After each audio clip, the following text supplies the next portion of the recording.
सभी को नमस्कार। आज हम लोग कॉम्प्लीमेंट्री सिस्टम का डिस्कस करने जा रहे हैं। तो हम लोग जैसे इम्यूनोलॉजी पढ़ते हैं तो इम्यूनोलॉजी में हम लोग इन्नेट इम्यूनिटी पढ़ते हैं, यानी कि सहज प्रतिरक्षा। और इन्नेट इम्यूनिटी का ही एक पार्ट है कॉम्प्लीमेंट्री सिस्टम, हिंदी में इसको बोलते हैं पूरक तंत्र। तो कॉम्प्लीमेंट्री सिस्टम क्या चीज होती है? बेसिकली बच्चों, हमारा जो खून है उस खून के अंदर खूब सारे प्रोटीन पाए जाते हैं, जिसमें से कॉम्प्लीमेंट्री प्रोटीन्स भी होते हैं। बेसिकली कॉम्प्लीमेंट्री प्रोटीन्स हमारे ब्लड सीरम के अंदर होते हैं और ये जो प्रोटीन है वो नॉर्मली इनएक्टिव रहते हैं। जब ये प्रोटीन एक्टिव होते हैं तो ये कई तरह की प्रोसेसेस दिखाते हैं। जैसे आप लोग देख रहे हैं 3 तरह के कॉम्प्लीमेंट्री पाथ जो है वो यहां पर दिए गए हैं। तो कॉम्प्लीमेंट्री सिस्टम क्या करता है? कॉम्प्लीमेंट्री सिस्टम एक तरह से जो पैथोजेंस हैं, जो कीटाणु हैं, उनको मारने का काम करते हैं। कैसे मारते हैं कीटाणुओं को? इनको मारने के 3 तरीके होते हैं। तो कॉम्प्लीमेंट्री सिस्टम सीधा सीधा कहें तो इसमें खूब सारे प्रोटीन होते हैं, लगभग 30 के लगभग प्रोटीन होते हैं, जिसमें से लगभग 11 एक प्रोटीन जो है उनके बारे में हम लोग पढ़ते हैं। 11 प्रोटीन इनमें से एक्टिवेट प्रोटीन होते हैं, कि जो मतलब हम लोग पढ़ते हैं जिनको, जो पार्टिसिपेट करते हैं, है ना। तो इनका काफी इंपॉर्टेंट रोल है। तो बेसिकली वो C1 से लेकर C9 तक होते हैं। इसके अलावा 2 प्रोटीन इनके साथ और भी होते हैं। तो बच्चों, हम लोग अभी डिस्कस कर रहे हैं कि कॉम्प्लीमेंट्री सिस्टम के कितने पार्ट हैं। इसको 3 पार्ट के अंदर डिवाइड किया गया है ना। तो देखिए, कॉम्प्लीमेंट्री सिस्टम के 3 पार्ट कौन कौन से हैं? सबसे पहला है क्लासिकल, दूसरा है अल्टरनेट पाथवे, और तीसरा पाथवे कौन सा है? Lectin dependent pathway.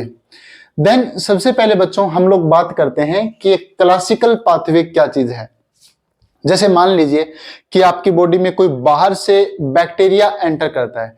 जैसे कि मान लीजिए, देखो ये एक बैक्टीरिया है, ये बाहर से आ गया तुम्हारी बॉडी में घूमते घूमते। तो इस बैक्टीरिया को सबसे पहले रिकॉग्नाइज कौन करता है, इसको पहचानता कौन है?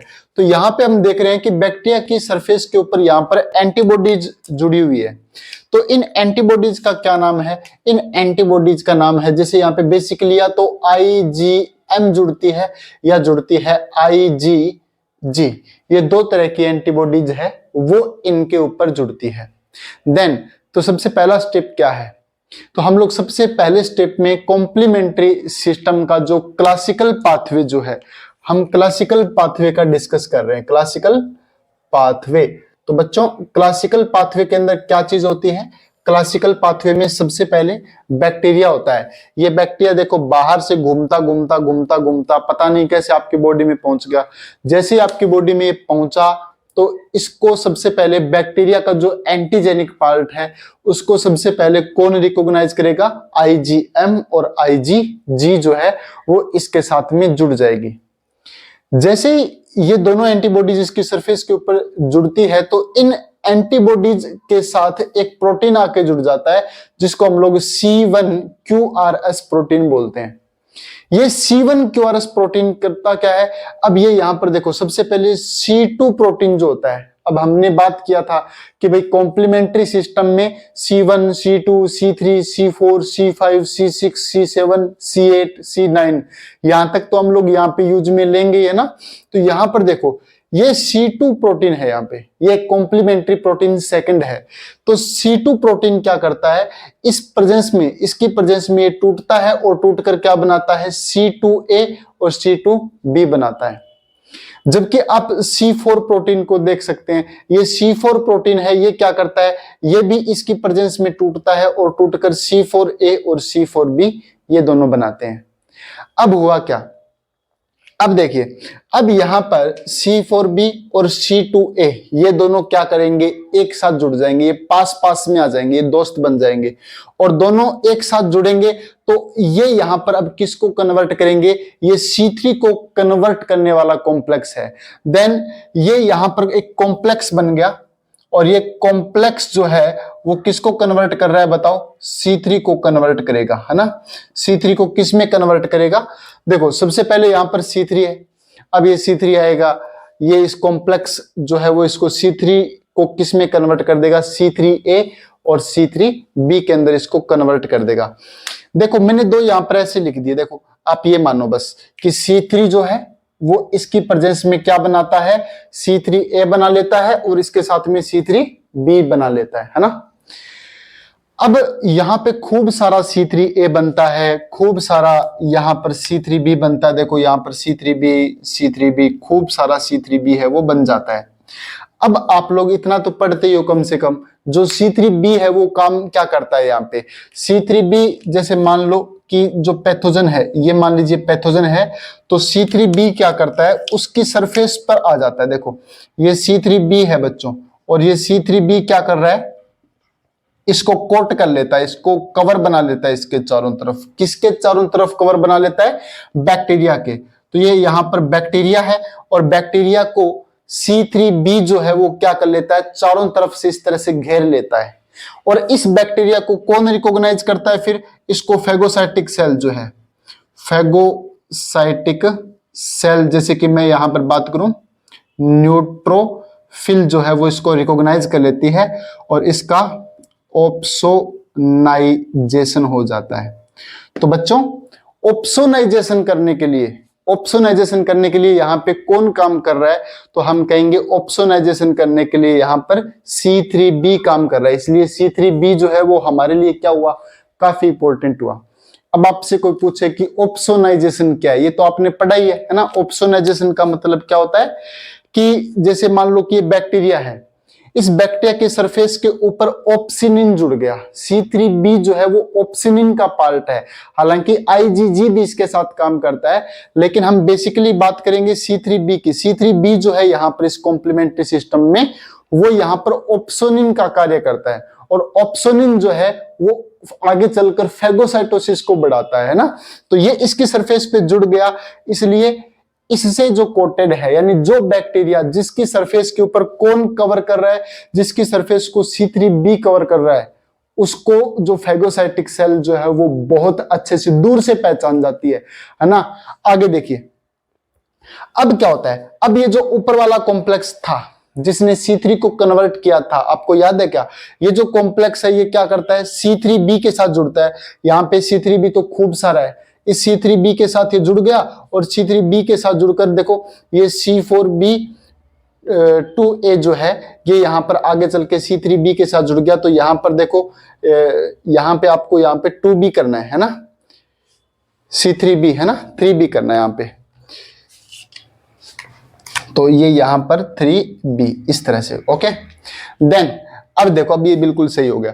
तो अब देखो यहाँ पर, तो ये C4B2A और इसके साथ में 3B जुड़ गया। 3B कौन सा, ये वाला 3B। अब इसको पूरा लिखने की जरूरत नहीं है, C3B लिखने की जरूरत नहीं है। अब आप बस यहाँ पर 3B लिख दोगे तो भी ये बिल्कुल सही माना जाएगा। अब देखो, अब यहां पर ये जो है वो C5 को कन्वर्ट करने वाला कॉम्प्लेक्स बना है ना, C5 कन्वर्टिंग कॉम्प्लेक्स है। तो ये C5 जो है ये देखो C5A और C5B के अंदर टूट गया, और ये फिर आपके ब्लड के अंदर जो और मैंने जो प्रोटीन बनाए थे, जैसे कि C6 हो गया, C7 हो गया, C8 हो गया, C9 हो गया, तो ये सारे के सारे जो प्रोटीन्स जो होते हैं वो इसके साथ जुड़ते हैं C5B के साथ, और C5B के साथ जुड़कर ये क्या करते हैं, आगे एक ये वाला कॉम्प्लेक्स बनाते हैं, C5B C6, 7, 8, 9 कॉम्प्लेक्स बनाते हैं, जिसको हम लोग क्या बोलते हैं, मैक बोलते हैं। ठीक है ना। तो मैक का मतलब क्या होता है, मेम्ब्रेन अटैक कॉम्प्लेक्स है ना। तो यहां पर क्या एक्टिवेट हो गया, यहां पर मेम्ब्रेन अटैक कॉम्प्लेक्स जो है वो एक्टिवेट हो गया।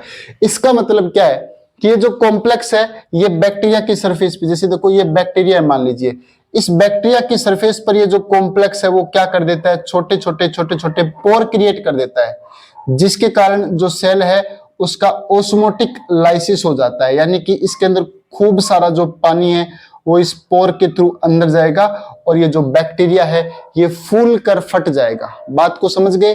तो इस तरह से ये जो आपने पढ़ा है ये आपके कॉम्प्लीमेंट्री सिस्टम का कौन सा एक पार्ट हो गया, ये क्लासिकल पाथवे हो गया। ठीक है ना। अब हम लोग दूसरे पाथवे का थोड़ा सा डिस्कस कर लेते हैं। दूसरे पाथवे में भी सेम बातें हैं बच्चों। यहां पर इस पाथवे को हम लोग अल्टरनेट पाथवे बोलते हैं, है ना। तो अल्टरनेट पाथवे का मतलब क्या है कि बेसिकली यहां पर देखो ये बैक्टीरिया है और इसकी सरफेस के ऊपर लिपोपोलीसेकेराइड है ना। मान लो बैक्टीरिया है और उसकी सरफेस पे क्या है, लिपोपोलीसेकेराइड्स है। अब क्या होगा, सबसे पहले C3 जो है वो क्या करता है, इस लिपोपोलीसेकेराइड से एक्टिवेट होता है, जो C3A और C3B के अंदर टूट जाता है। यहां पर एक बी फैक्टर भी होता है और ये जो बी फैक्टर जो है वो क्या करता है, यहां पर बी और बी और स्मॉल ए बना लेता है इस तरह से। अब यहां पर क्या होगा, C3B जो है वो कैपिटल बी और स्मॉल बी के साथ में जुड़ता है, इनके साथ जुड़कर ये वाला कॉम्प्लेक्स बना लेता है। आगे सेम बात है, ये C3 को कन्वर्ट करने वाला कन्वर्टिंग कॉम्प्लेक्स बना, तो ये यहां पर कॉम्प्लेक्स क्या करता है, C3 को कन्वर्ट कर देता है C3A और C3B के अंदर। ये दो नहीं बने, आप ये मत सोचना कि C3 जो टूटता है तो यहां पर C3A C3B C3B बनते हैं, ऐसा नहीं होता। यहाँ पे एक ही बनता है। मैंने दो क्यों दिखाए हैं, मैंने इसलिए दिखाए हैं कि ऐसे खूब सारे बनते हैं जो कि आगे चलकर C3B जो है वो क्या करते हैं, ऑप्सोनाइजेशन में काम करते हैं, है ना। अब देखिए, अब अपने बात करें यहां पर कि C3B B और 3B बन गया। कैसे बना ये, देखो ये वाला जो कन्वर्टिंग कॉम्प्लेक्स था वो यहां पर खूब सारा C3B हो रखा है, तो ये सोचता है कि थोड़ा सा 3B मैं भी ले लेता हूं, तो इसने 3B को अपने साथ में जोड़ा और इन तीनों ने मिलकर C5 को कन्वर्ट किया। सेम प्रोसीजर है आगे का। यहां पर देखो C5A C5B बनता है, C6 7 8 और 9 बन गए यहां पे, है कि नहीं है। ये फिर आगे क्या है, मैक है, मेम्ब्रेन अटैक कॉम्प्लेक्स का काम करते हैं। बच्चों तीसरा जो पाथवे जो है, तीसरा पाथवे कौन सा है बताओ, तीसरा पाथवे है लैक्टिन डिपेंडेंट पाथवे।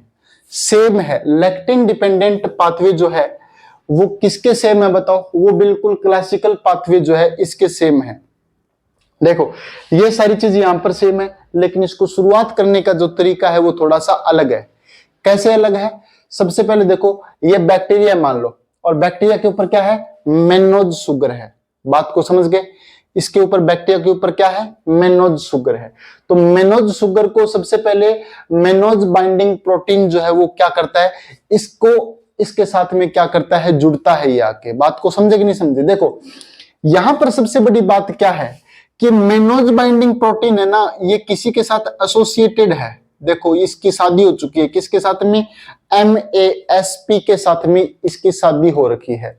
जैसे MASP का मतलब क्या होता है, MASP देखो ये MBP क्या है, मेनोज बाइंडिंग प्रोटीन, तो MASP mannose binding protein associated सीरिन peptide होता है। ये बात को समझे कि नहीं समझे।